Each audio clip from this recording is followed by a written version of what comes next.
Diddy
Kong Racing.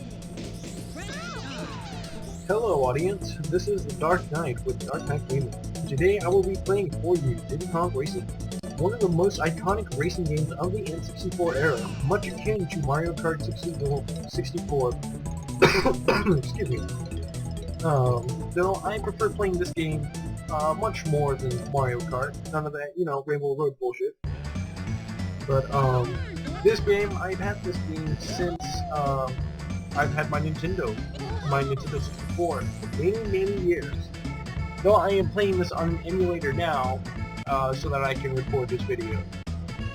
And the emulator that I'm using is the Project 64, and I will post a link up to it in the description. Now in this video, I will just be doing a quick plot synopsis, character introductions, and tour of the island, and collecting the first few balloons scattered around the island. Now, on to the character introductions. And as the story goes, well, basically, Timber the Tiger, his parents own this island, and his parents, along with the parents of Pipsy, Tip Tup, and Bumper, have all gone off to visit the Kong's water party. And soon after they left, the wizard Wizpig flew in, enslaved the 4 bosses of the island, and neutered Taj the genie, and stolen his magic and challenged the inhabitants of this island to a race.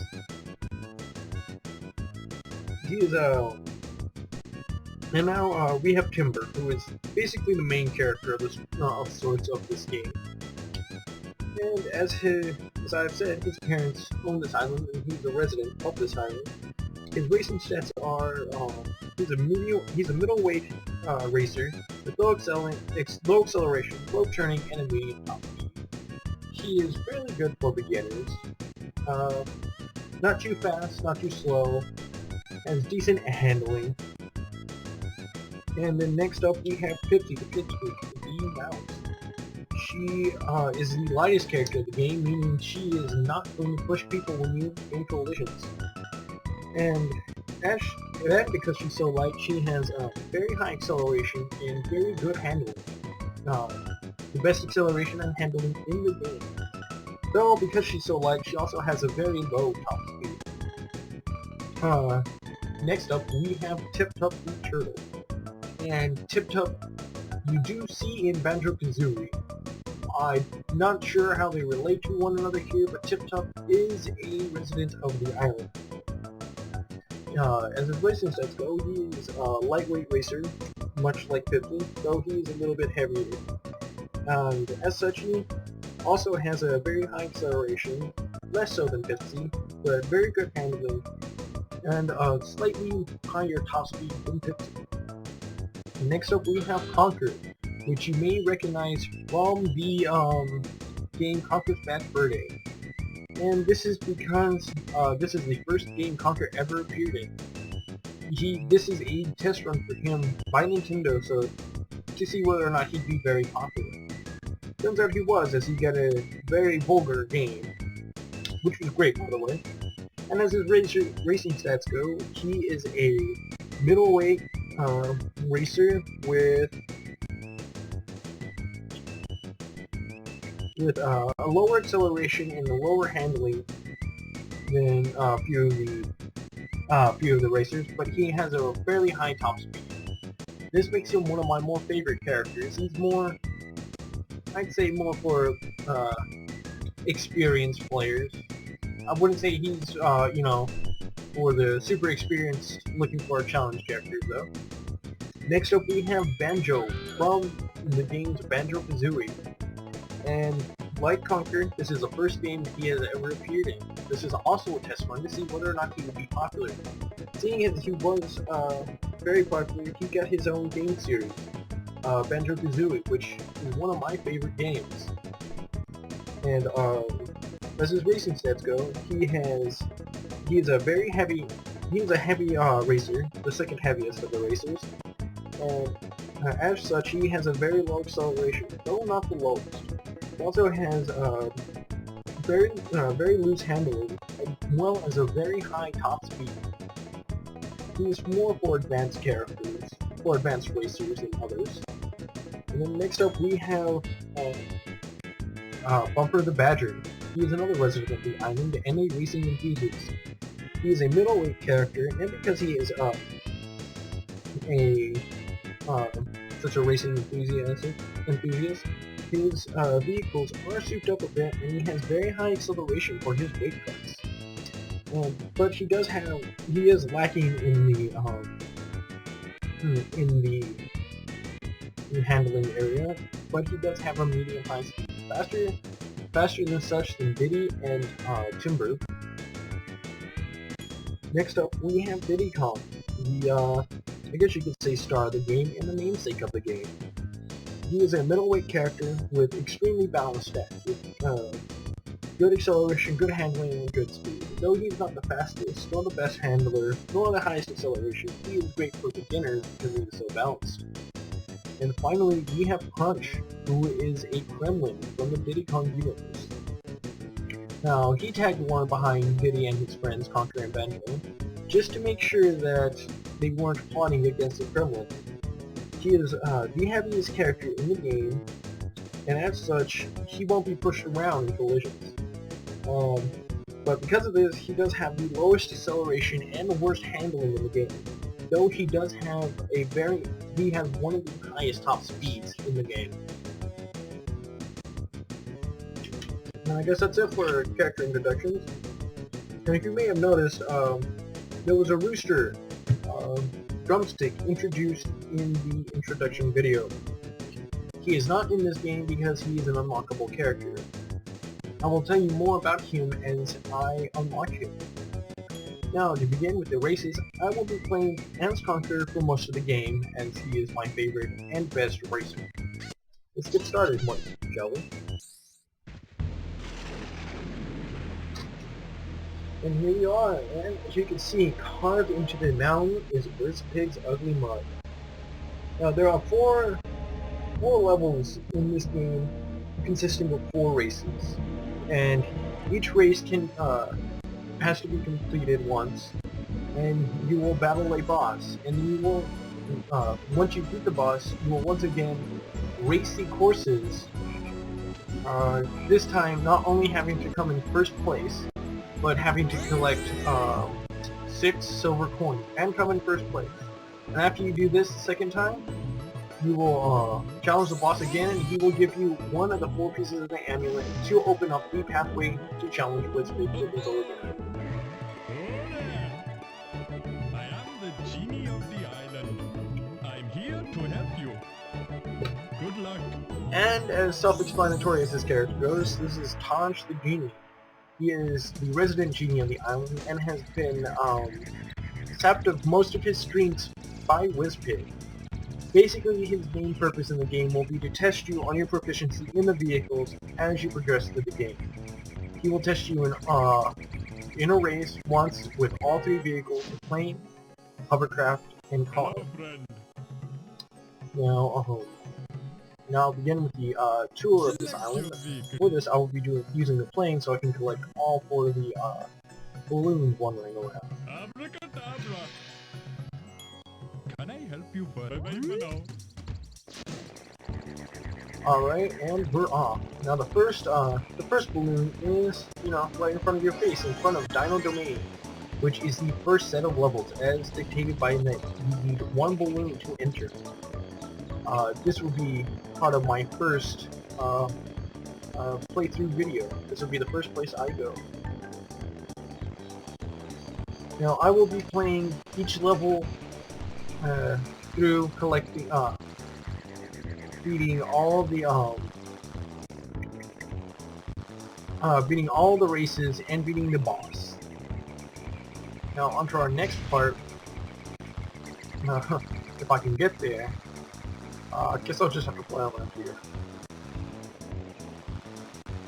Seeing as my controller is being a little bit weird, I'll just have to stick with flying normally without using any of the power slide modifiers.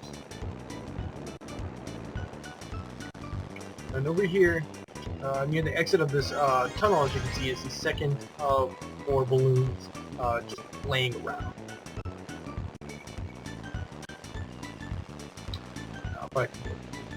I will come back for it, but there's another balloon behind me and to the left. Okay, and over here we have the second level. It is a ice-based level. Don't remember the name of it, as it's been quite a long time since I played this game.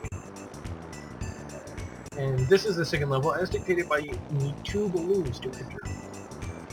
Now, inside of each level, there are 4 races, and each race can only be unlocked as you get a certain number of balloons.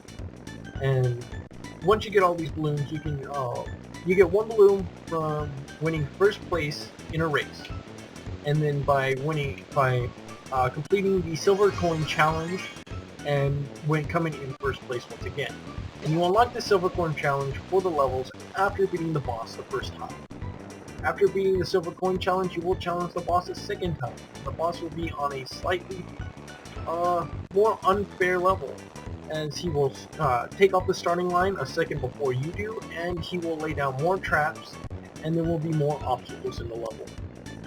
And right here we have the third set of levels, which is a water and beach set level, and some of these levels are my favorites.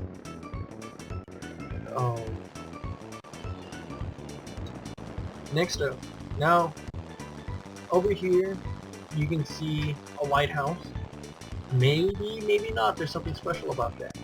But right here, this billboard is when you win when you beat the boss twice, you will unlock the trophy race.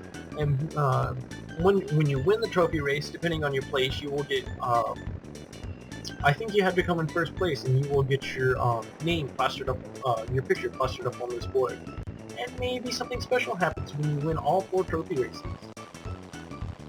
And here's a final balloon near the starting line at the near to the left of Wiz's big space. And there we go. And now the 4th set of levels, like Dragon Village or something like that. Once again, it's been quite a bit since I played this. If you notice a few sound or graphical glitches, that is because I am playing on an emulator. And as you can see through my calculations, you need 16 balloons to enter this level. This is the 4th and final set of levels. And once you beat the boss here, after the silver coin challenge, you will unlock the final piece of the amulet that will open up with Big's Bounce and allow you to challenge him for the control of the island. And with that, that is the introduction to this island. And now, as a segue into my next video, I will show you Dino Domain and explain to you a few more parts of the mechanics of this game. as well as introduce the last and final character. This is TT the Stopwatch. He records all of your times and ghosts for the level. And ghosts are, when you race and you beat a race, it'll save your fastest time. And then when you play that level again, you will race your own car that will travel the exact same path that you took in that level, and will will come across the finish line at the same time. Now, TT is a playable, he is an unlockable character, but to do this, you must beat every level and beat his ghost on every single level, as well as collect the 4 keys, which they're in each of the 4 zones. There, in one of the 4 races, there is a key which will unlock a battle arena, which is through this door. And when you win this battle arena, which are basically different 4-player mini games, you will unlock one of the 4 pieces of TT's amulet. And after collecting all 4 pieces of the amulet, you will challenge TT to a race to beat his time trial ghost in all 16 levels, or maybe more. We can't be sure yet. But after you beat him in all of the levels, you will unlock him as a character. He is one of the best characters with I think very high acceleration and very high top speed, but lacks in the handling department. Now over here, behind the door with 2 hands on it, is one of the 4 bosses. 4 bosses are residents of the islands and friends of Timber's parents, who have been enslaved by Wizpig. And after you beat all 4 of the bosses a second time, you will unlock a piece of Wizpig's amulet. And once you get all 4, you will open up the pathway to challenge Wizpig in a race for control over the island. And that's it for this video. I will see you next time. Dark Knight Gaming.